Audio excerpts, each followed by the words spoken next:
Aqui quem fala é o Alex, do canal Melhores Cortes Podcast. Se você quer começar hoje um negócio lucrativo no YouTube, monetizando em dólar e sem precisar aparecer, clique no primeiro link na descrição e aprenda o que esse cara ensina no curso dele.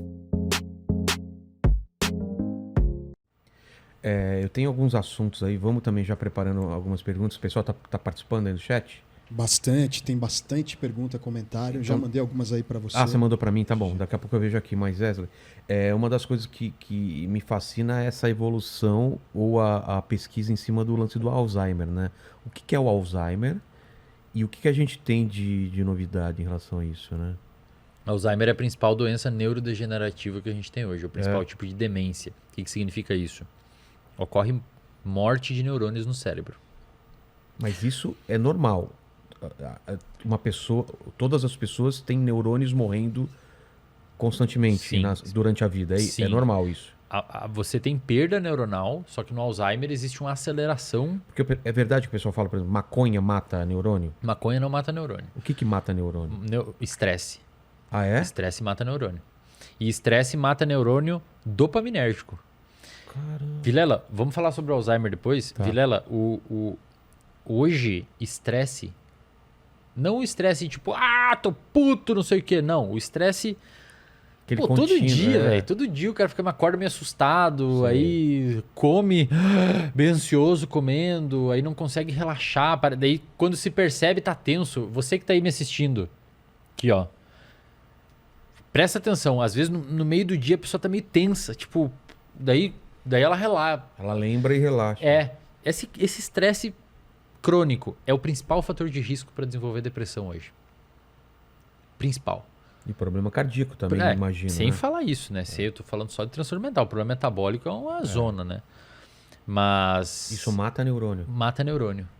Mata neurônio e mata neurônio dopaminérgico. Neurônios produtores de dopamina. Aí o que acontece? Eu vejo muito isso na clínica, no consultório. A pessoa vem estressada, começa a ficar deprimida. Começa a ficar anedônica. A pessoa perde a capacidade de buscar prazer. Ou seja, está diminuindo dopamina, a pessoa começa a perder, não vê mais graça. Não vou mais lá jogar bola com os caras. Começa a ficar meio deprimida. Então, estresse mata neurônio. O Alzheimer é uma doença neurodegenerativa. A gente não sabe direito a causa ainda. Os estudos estão avançando. Genético não? Tem o Alzheimer genético, que se você tem alguém da família com esse Alzheimer genético, você tem uma chance grande de desenvolver. Geralmente ele é mais agressivo, ele começa mais cedo, 55, 60 anos, e o prognóstico é pequeníssimo. A pessoa descobriu que tende a morrer bem cedo. Assim. Caramba. Mas o Alzheimer genético é 3% de todos os Alzheimers que tem. Ah, é? 97% dos Alzheimer a pessoa desenvolveu e ninguém sabe direito por quê. Fatores de risco. Hoje a gente sabe que agrotóxico parece que um problemão assim no desenvolvimento de Alzheimer. Diabetes. Pra você ter noção, pacientes com diabetes tipo 2, que é aquela resistência à insulina adquirida por alimentos e hábitos de vida, tem 2 vezes mais chance de desenvolver Alzheimer. Diabetes tipo 2 tem 2 vezes mais chance. Por quê? Porque meio que dá uma bugada na insulina do cérebro também. O Alzheimer ocorre um acúmulo de placas, que a gente chama de placas amiloides, no cérebro do paciente. Essas placas liberam um peptídeo, chamado de peptídeo beta-amiloide. Vocês não precisam saber isso, eu estou falando para vocês eventualmente ouvirem por aí. E esses peptídeos são tóxicos para os neurônios. O neurônio começa a morrer. E o neurônio começa a morrer em algumas partes específicas. Ao contrário do que muita gente pensa, o paciente com Alzheimer não tem o primeiro sintoma perda de memória. Eles começam muitas vezes a ter problema de humor. Ah, é? Começa a ter depressão, começa a ficar ansioso, porque está morrendo o neurônio dessas regiões do cérebro envolvida com depressão e ansiedade. Depois, mais avançado, o paciente começa a desenvolver perda de memória. Aí o médico sabe que é Alzheimer. Então o paciente já tem Alzheimer há um tempão.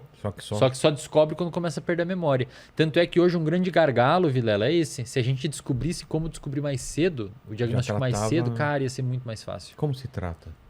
A gente não tem nenhum medicamento hoje chamado de fármacos modificadores do curso da doença. O que é isso? Digamos que você descobre a doença, E a doença está indo nesse caminho. A doença está indo nesse caminho. E você quer que a doença venha para cá.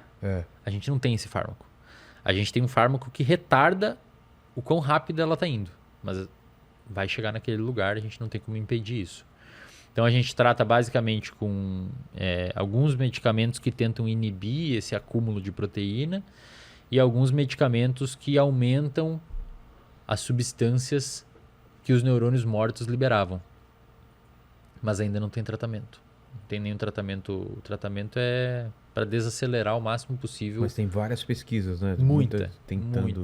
Por exemplo, tem um pesquisador da UFRJ, meu amigo Michel, que ele publicou um estudo em 2019 na revista Nature Medicine, mostrando que quando você contrai o músculo, quando você faz atividade física, o seu músculo libera um hormônio chamado de irisina. Esse hormônio cai na corrente sanguínea, vai até o seu cérebro, passa a barreira hematoencefálica que protege o seu cérebro e impede que esses peptídeos beta-amiloides sejam tóxicos para o seu cérebro. Caramba! Então o exercício físico é um puta medicamento para prevenir Alzheimer. E até para tratar. Ajuda mesmo muito. Durante o processo. O cara mesmo descobriu durante. e... Claro que não vai... reverter. Não vai reverter. Mas vai retardar a evolução daquilo. Então, hoje a gente não sabe o que causa e a gente não tem tratamento para reverter. E esses estudos que ficam mapeando as regiões do cérebro para entender o que cada coisa faz? O quanto a gente está avançado nisso? A gente já sabe bastante coisa, Vilela. Muita. Isso começou o advento e aí vai para a segunda parte, que aí você pode completar também, que é o quanto a gente está avançado com o lance de próteses que funcionam a partir de comando mental. Se o cara sabe o que faz um braço mexer, então se eu coloco um braço e fazer ele ser comandado pelo cérebro. Perfeito, né? Boa pergunta. Bom, hoje o advento da neuroimagem, estudos, você botar a cabeça de um cara dentro de uma máquina de ressonância magnética funcional, e normalmente eles pediam, isso começou na década de 80, 90, normalmente eles pediam pro cara, quero que você monte esse cubo mágico. Eles viam que tal área se acendia. Então aquela área deve ser envolvida com motor, planejamento e tal. Aí acender significa o quê? Acender significa que aquela área está consumindo mais glicose. Eles injetam uma glicose marcada. É como se pega a molécula de glicose e adiciona na estrutura química dela uma substância que fica fluorescente na ressonância. É porque eu sempre vi esse negócio que acende uma parte do cérebro, eu nunca entendi por quê. Porque os neurônios estão consumindo mais glicose, tem mais glicose entrando, e quando entra, você bate uma foto, várias fotos, e aí você vê a área funcionalmente funcionando, né? Funcionalmente funcionando. Então você assume que aquela região está sendo mais recrutada porque está consumindo mais energia. E de fato, você pede uma pessoa olhar alguma coisa, você vê que a parte de trás da cabeça dela, que é o córtex visual, acende. Você pede para a pessoa resolver um problema matemático, você vê que o córtex pré-frontal, que envolve cálculo e etc., acende. E assim coisa relacionada a sexo, por exemplo. Cara, isso são várias coisas. Ah, é? Várias áreas. Sexo envolve várias áreas do cérebro. Só que teve um tempo que um cara se perguntou, isso em 2000, 2001, e isso é bem legal, que ele se perguntou assim, e quando o cara não tá fazendo nada? O cérebro desliga? Né? O que acontece? Não, tudo bem, tem a respiração, tem as coisas que são involuntárias. Mas e o resto? Fica apagado? Na realidade, não. Eles descobriram uma rede, Vilela, muito importante, cara, chamada de rede de modo padrão. Esse foi o nome que eles deram. Rede de modo padrão. Rede de modo padrão é a rede do cérebro que se liga quando a gente não está engajado em nada fora de nós. Você está viajando na maionese. Entendi. Você tá...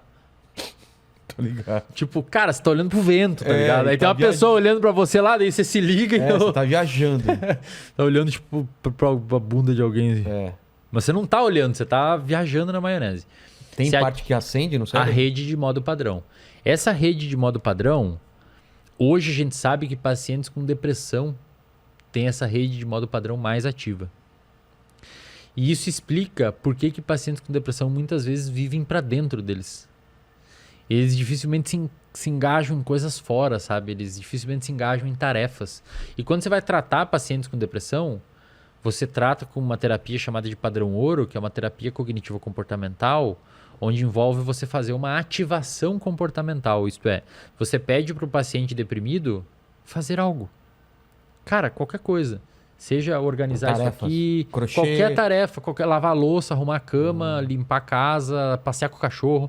Porque quando ela faz alguma coisa, a rede de modo padrão se desliga. Porque ela não está mais viajando, ela está minimamente engajada em qualquer coisa. Então, quando você aplica uma terapia num paciente, por meio da psicologia, você vê que áreas do cérebro do paciente se modificam e, portanto, a terapia pode ser considerada meio que um tratamento biológico. Você muda a atividade do cérebro de pacientes por meio da terapia.